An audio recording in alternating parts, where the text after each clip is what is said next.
Hi, it's Clyde Watkins again with another key message from our action guide in the kit we've developed called Successful Campaigns at the Local Level. Now this step tells you that you've got to figure out your goal by the sources you're going to get it from. We've just talked about getting your goal squared away in terms of how you're going to use the money. Frankly, that's the easy part. You've got to look at the kinds of programs you've had in the past and what's worked and what hasn't.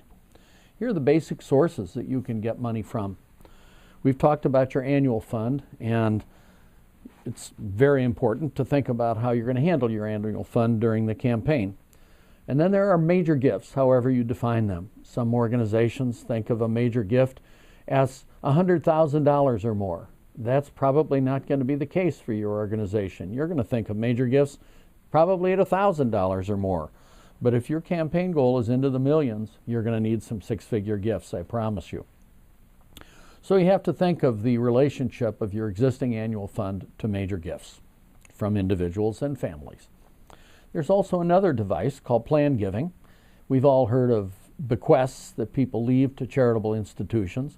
That is one form of plan giving and the most popular form. But there are also all kinds of life income gifts, including gifts that people can make during their lifetimes for capital purposes. That's called a term trust or a lead trust, if you will, and it has increasing popularity in today's marketplace. Then there are foundations, not just family foundations, not just corporate foundations, but foundations that exist for the sole purpose of giving money away. They have boards, they have guidelines, and they have professional staff. You probably can get some money from foundations, but not necessarily as much as you might think, so be cautious about this. The same thing applies to corporations. You should be looking at the companies that are employers in your area. This can be regional offices, sometimes it can be outlets for consumer purchasing. But look at those companies and understand what motive they might have for supporting your organization.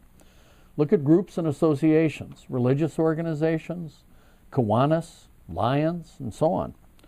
And finally, special events. You undoubtedly have a special event, at least one a year, to raise money for your organization. Perhaps you can have more special events. Maybe there's one big special event at the end of your campaign to invite all of those who haven't participated. This is where the money's going to come from, and you've got to figure out how that balance is going to equal the same amount that you've already figured out you're going to seek in your campaign and how you're going to apply. There are three ways that you're going to look at your fundraising goal: by source of support, which we've just talked about, by purpose of support, which we've talked about previously, and by range of support, which we'll talk about in our next key message. If you're interested in getting all 20 messages on the key steps to success, sign up and become part of our list at www.capitalcampaignplans.com, and we'll make sure you get all 20. Thanks.